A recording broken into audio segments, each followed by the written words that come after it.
Hi Booktube, and welcome to a new video. This is a tag video. This is the Booktube at the gym tag, which was originated by Brian over at Bookish, and I shall post the link, and not only post the link to that video, I encourage you to watch it because Brian, who came up with this tag, has channeled his inner Rick Nature Boy flair, and it's brilliant. You have to go and view it. So just to sort of the concept of a gym is anathema to me.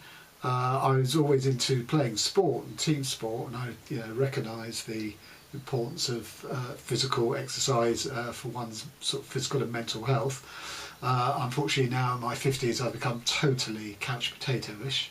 But I was never into gyms. I mean, I found exercise boring when I had to do it sort of at training sessions for the various ball sports I played. And I hate gyms and everything about them, the type of people who go there, the sort of body vanity, the testosterone, I can bench press more than you can, all that sort of stuff. And the only time I've actually been in a housing of a gym was when my son was doing football training when he was about 15, 16. I still took him because we don't have a car, so we went everywhere by public transport, and it was in a bit of a dodgy area. So in the winter nights I accompanied him, and I used to sit in the reception area of the gym and get some reading done. So actually I associate gyms with reading, which is handy for this tag. Okay, so on to the questions. 1. Bench press. Gives you a chance to show off. What book are you proud of having read? I struggle with this question because I really am not, I don't associate the concept of pride with reading. It sort of suggests that there's this terribly challenging or difficult book, and if you get to the end, if you overcome it, that's something worth being proud of. I mean, I've never sort of regarded reading like that, so I don't really have an answer for this. I will say I'm proud of the stuff I write, but that's not quite what the question's asking. Question 2, leg day. Lots of people like to skip leg day. What book, genre or author have you skipped because you don't think you can handle it, or wish you had skipped? Well, this is one where I wish I had skipped, and that's American Psycho by Bret Easton Ellis, which is utter tedium.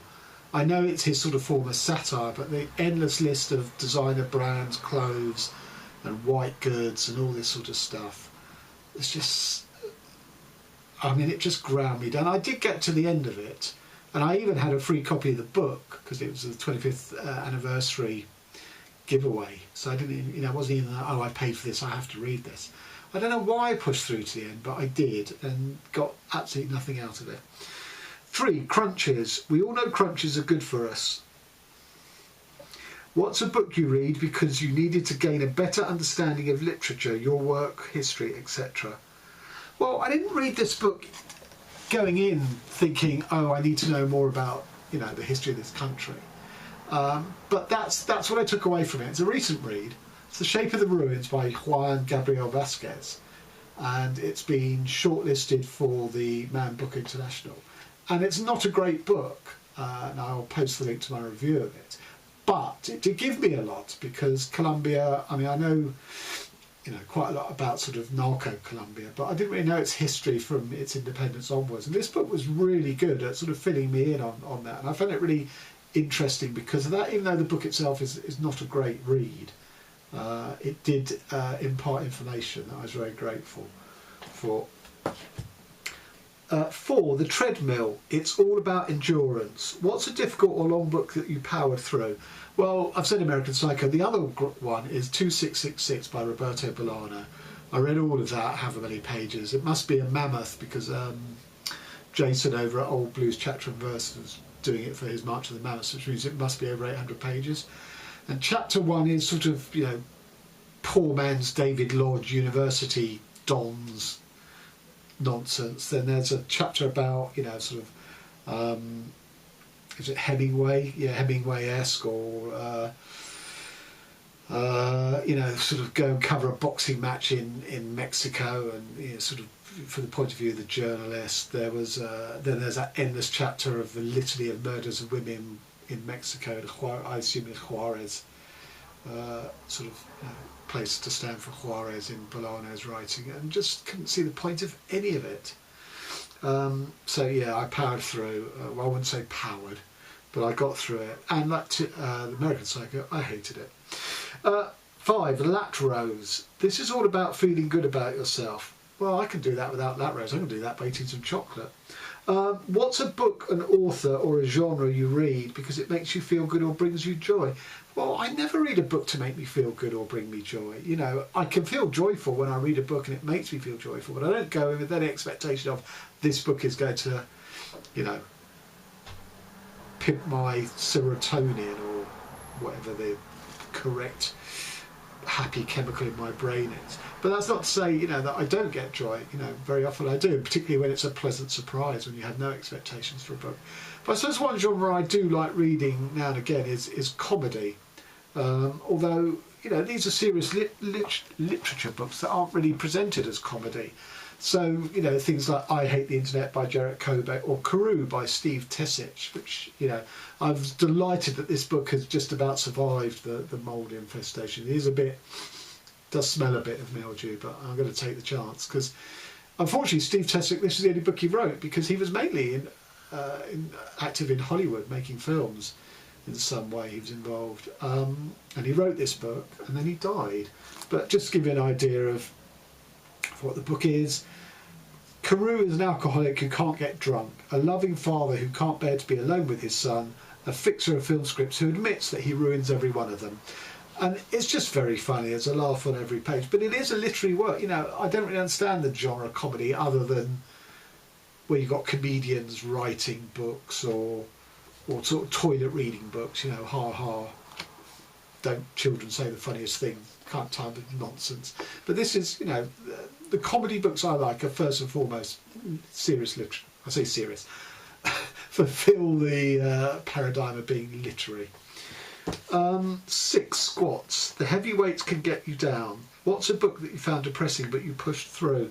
Well, that's quite a hard question for me because I'm not sure that I find books overly depressing.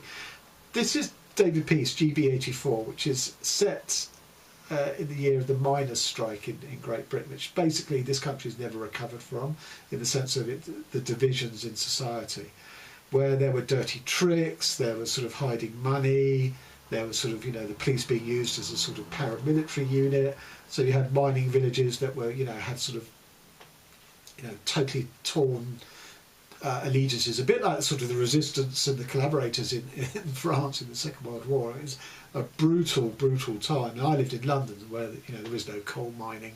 So, but we did a lot to sort of try and support the striking miners, and a lot of good art came out of it, including this book. But because it's you know, it's a depressing read because it's when my country went. I mean, it was on the slide, but, you know, at that point anyway, but that's when it just collapsed into the mire, and we've never really recovered. And to some extent, Brexit and this whole hoo-ha about that has sort of emerged from this you know, this decade of the 80s. It's a very depressing read, but it's a brilliant, you know, if you're British, you're going to get a lot, and you lived through this as I did, this period, you're going to get an awful lot out of it. It's a bit like Don DeLillo in the sense of this is a sort of polyphonic, sort of whispering narrative, all these different voices, you know, from their different, you know, political positions. Terrific, but depressing. 7, Bicep Curls. It's easy to overdo these. Name 2 authors you've read too much.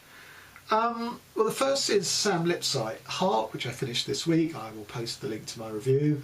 This is the 4th Lipsyte book I've read, and you know, I haven't really enjoyed any of them, and I've come to the decision I'm done with Sam Lipsyte. Very clever, very witty, but ultimately nothing nourishing about them at all. You know, you kind of, not that you forget the moment you finish the final word, but just there's nothing to take away from reading this book apart from maybe some funny lines. The other is Nicola Barker, who's someone I'm not going to give up on. I have read too much of her in the sense I've read 3 or 4 of her books and not enjoyed any of them, but she is trying to do things narrative wise. She is an experimentalist, and I appreciate that, and I'm always interested in seeing what she will come up with next, and who knows, maybe I will enjoy her next book. 8, Tricep Dips. The triceps are too often ignored.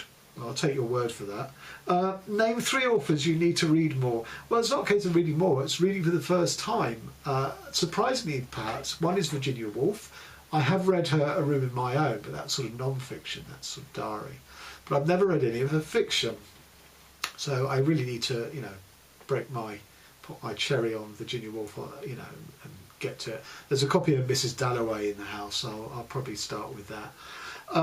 Thomas Bernhardt is an author I see mentioned in dispatches associated with writers who I like, that they find him important and influential and significant, but he's a bit intimidating, I think. He's a bit dense, his style, so that's why I haven't read any up till now. But, one day I will. And the third is Celine. Now, we all know what a terrible human being he was, and some people may feel that disqualifies him from being read. I don't feel that. I will give him a try, but I'm in no rush to. But again, possibly because of his reputation as a human being. And 9, tag some people to share their literary workout routines. I don't know who's done this. I know the tag only came out a week and a half or so, but everyone seems to be much quicker to respond to it. I guess because they're all sort of, fitness fanatics and don't let the grass grow under their feet, unlike me, who lets mould grow over his books. But we'll leave that whole world of pain. So I'm going to choose some people that I will put in the show notes, because I can't remember their names, which is awful of me. Okay, so thanks very much to Brian at Bookish. Please do go and watch The Origin Tag, because it's hilarious. Until next time, thanks very much.